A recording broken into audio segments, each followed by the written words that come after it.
Welcome to Meet the GIMP edition number 8. My name is Rolf Steinort and I'm recording this in Bremen, Germany. For today I promised you a question and answers edition, and let's start with some news. I already told you about the site gimpusers.com.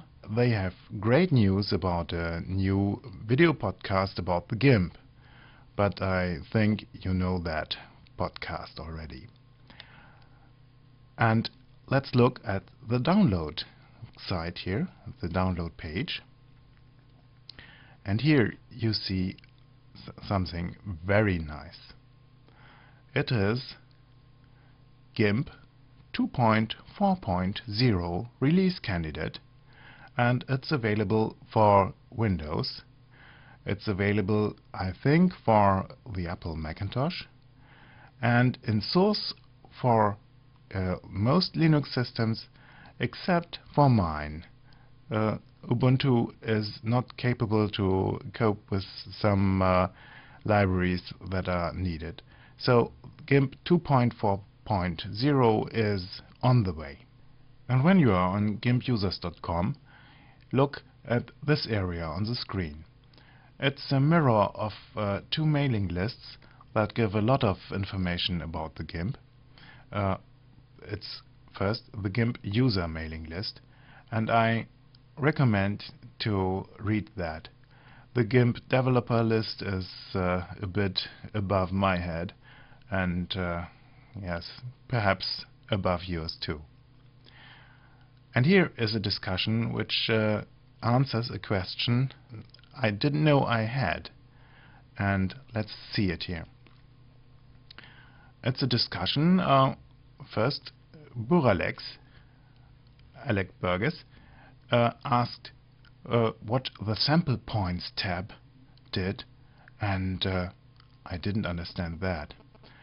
I knew Alex because he tried to help me with providing the files for you and set up a Google site for me.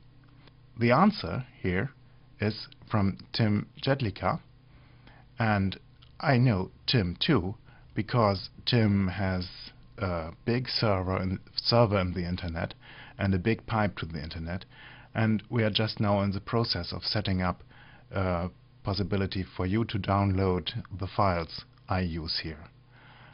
I'll keep you posted, and just look into the blog at meetthegimp008 and look if you find a download icon or so. And here Tim writes on the answer of Alex. Oh, by the way, thank you to both of you. It's a great help with these files. Tim writes that sample points are created similar to guides, except you hold down the control key. And you can create a sample point by placing a cursor in the measurement bar and holding down control while you drag the point to once you want to sample. And there are some further questions, but I'll leave that out. I never heard about that and had to try it. I have started the GIMP and loaded the file you perhaps know with my ship in the fog. And now I shall go to the ruler on the side, press the control key and pull it out. And you see here the cursor changes to the eyedropper, and I get 2 lines instead of 1. I'll just leave the mouse here alone, and here we have a point with the number 1 on it. When I do this without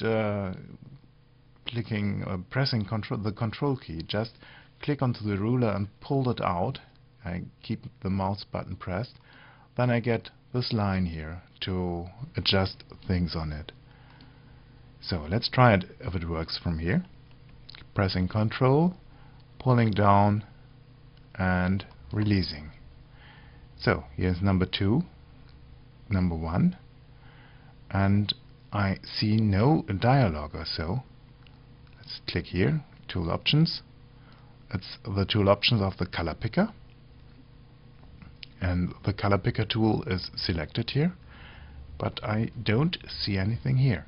But remember, there was a dialog mentioned, and click on File, Dialogs, and here is a dialog with sample points. And we've got here the sample points from 1 and 2. And this is one method to get color information about different points in the image. And when I needed that up to now, I noted these points down, and now I know a better way. And you too. I can change here pixel to RGB, where the values for red, green, blue and alpha are simply displayed as %. Here with pixel you see the actual numerical value, and you see here the hex code for HTML and so on. And I can show them in ASV color model or in CMYK color model, and I'll cover that later in a later show. The next question is also about colors and the color picker. I mentioned in the podcasts with the ship in the fog that you can take the color picker and get the colors out of the image. And Julio asks here how to get the colors of all the levels, all the stacked levels, the resulting color, and not only the color of one level or one layer. One answer you just saw, but there's a different way. I have the color picker selected, and when I press shift and click into the image, I get the current color information. And you see here the ship is white, and the trees are white, and the sky is white. That is not very satisfactory. So I change into the layer dialog, and you see here I have the white background selected. I can go to the background layer and select the colors, and you see it's fully different color from what you see on the screen. There's an option for that, and that is sample merged. When you activate that, you get the result of all layers, of all stacked layers. And with this setting, sample merged, you see in the color picker information and in the foreground color here, you see it, the foreground color changes all the time. With sample merged activated, you get the results of all layers. With the sample merged deactivated, you get only the color information from the active layer. I forgot to tell that in that show.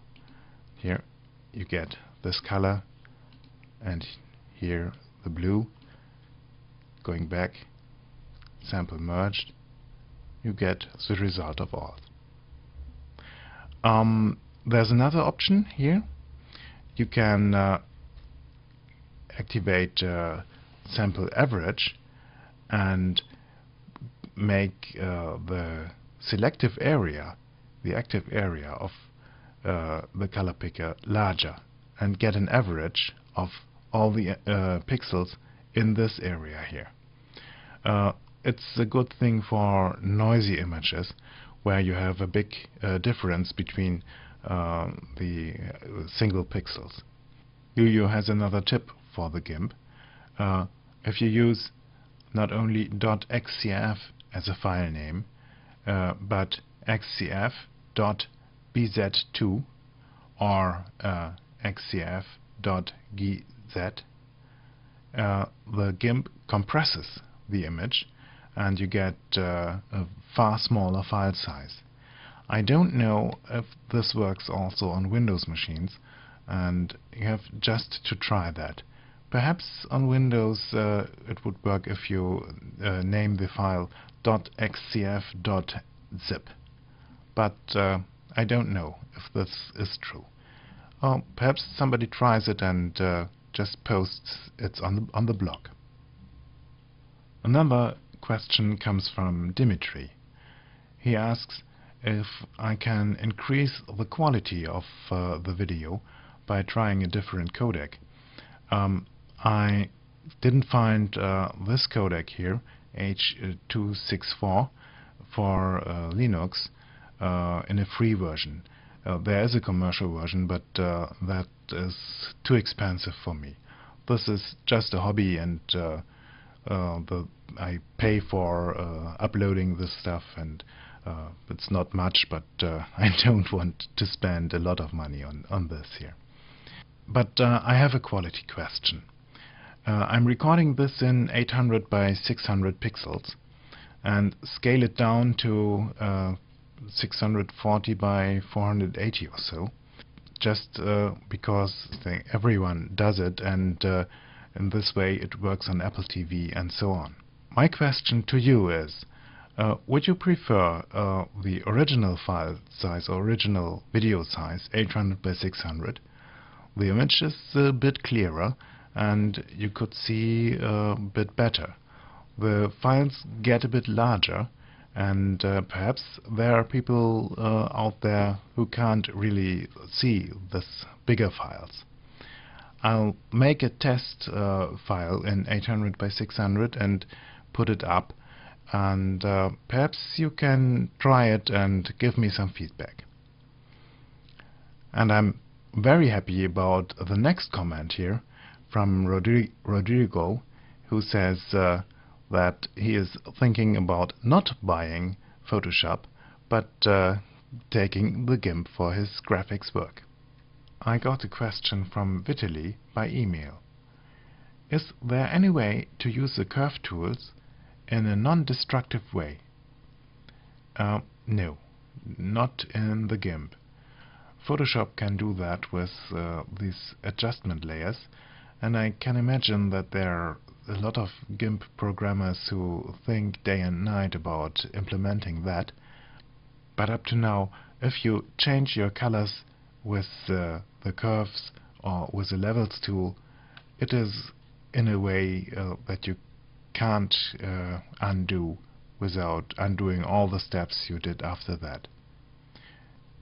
Another question is from Dudley, and he came via Tips from the Top Floor to my podcast here, and installed the GIMP on his computer, and he installed 2.2.17, and I would really recommend 2.3 or now 2.4 release candidate 1.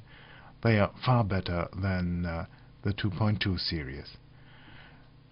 And he is asking about a book, Beginning GIMP, From Novice to Professional, by Akana Peck. I have this book. It is really good. If you are starting with the GIMP or have a bit of knowledge already, it's a very good book, and it's hands-on and a bit geeky type of book. I can really recommend that book. And if you want to buy it and are in the United States, I'll put a link into the blog where you can buy it via the author, and she gets a little bit more money out of that. Yesterday I got a nasty shock. I started work again after the summer break, and that should be shock enough, but I looked the first time at the Meet the GIMP blog with a Windows computer and in Internet Explorer, and I was really shocked because all the images were blown up and nothing was fitting into the frames and so on. as a last thing in the show, I have a link tip for you. The Photocast network is a great resource for photo podcast, and I will be a member of the Photocast network. I am already a member, but I'm not on the website already. Check the website out. There is a podcast made by the members of the Photocast network, and it's called Focus Ring, and just today episode 8 came out. And eventually Meet the GIMP will pop out here on the left side. I want to ask you for a favor. Spread the word about Meet the GIMP. If you have a blog, write an entry about it. And if you are in forums, photography-related forums, just write about Meet the GIMP and let me see if there are even more people who want to hear the stuff here. I'll see you again next Thursday at 1800 German time. Goodbye.